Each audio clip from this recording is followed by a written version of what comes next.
Report দিয়ে দিচ্ছে যে তোমার স্ত্রীর পেটে মেয়ে ছেলে আছে, তোমার স্ত্রীর পেটে বেটা ছেলে আছে। যখনই মেয়ে ছেলে আছে শুনতে পাচ্ছে, একটা আর দুটা নয়, একটা ট্যাবলেট দুনিয়াতে বেরিয়েছে। আল্লাহ রে, এ জালেমেরাকে আল্লাহ তুমি রেহাই দিও। আমি ট্যাবলেটের নাম বলবো না। কেন বলবো না? এই নারী জাত যদি শিখে নেয় তাহলে নিজের মনে ডাক্তারি করতে শুরু করে দেবে। এই ট্যাবলেট যখনই কিনে নিচ্ছে, খেয়ে নিতে গেলে 3 মাসের বাচ্চা, 4 মাসের বাচ্চা পর্যন্ত বাচ্চা পেট থেকে পড়ে যাচ্ছে। জেনে নিল বেটি আছে, বেটিকে নেওয়া যাবে না, বেটি নিবে না বলে এরা ষড়যন্ত্র করে এখন ওই কাজটাই করছে যেই কাজটা আরবের লোকেরা বিগত দিনে করেছিল। হুঁশিয়ার হয়ে যাও বাবা আর হুঁশিয়ার হয়ে যাও মা, যদি মিলিতভাবে এই ফাইসালা করো তো দুজনকে রব্বুল আলামিন কিয়ামতের কোর্টে এমন ঝুলাবেন যে মার্ডার কেসের আসামি বানিয়ে নরকে ভরে দেবেন। আপনি বলবেন দুজনকে কেন দিবি জি মৌলানা? দুজনকে দিবে না তো কাকে দিবে? 4 জনকে। মারে তো একটা, কিন্তু জেল যায় কয়টা? 8টা 10টা যায় না? মালোপাড়ার কেসে মার্ডারে কতটি লোক জেল গেছিল?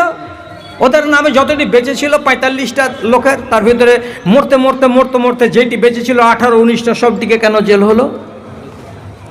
আল্লাহ তাআলা নিজে বলে দিয়েছেন তার নবীকে দিয়ে, লাজাওয়ালুদ দুনিয়া আহওয়ানু আলাল্লাহি মিন কাতলে রাজুলিন মুমিনিন। একটা মুমিন মুসলমানকে মারার পিছনে সারাটা সম্বলপুর এলাকার লোক যদি জড়িত থাকে, আরে সম্বলপুরকে কে জিজ্ঞেস করে রে?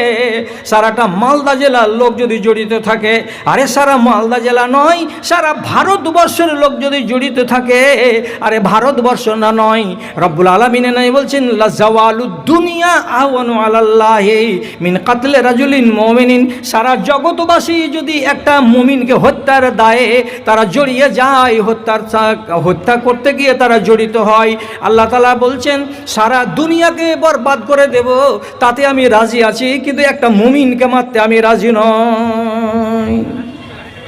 সারা দুনিয়া, অথচ আমি আর আপনি একটা সামান্য লাভকে কেন্দ্র করে এই কাজটা করছি। ও ভাই, 2 নম্বর কথা হজম করেন। আপনার ইনকাম কি? আপনি কি চাকরি করেন? আপনার বাড়ি 3 তলা হঠাৎ করে রাতারাত কি করে হয়ে গেল? জব দেন। জব চাইছে কে? দেশের লোক।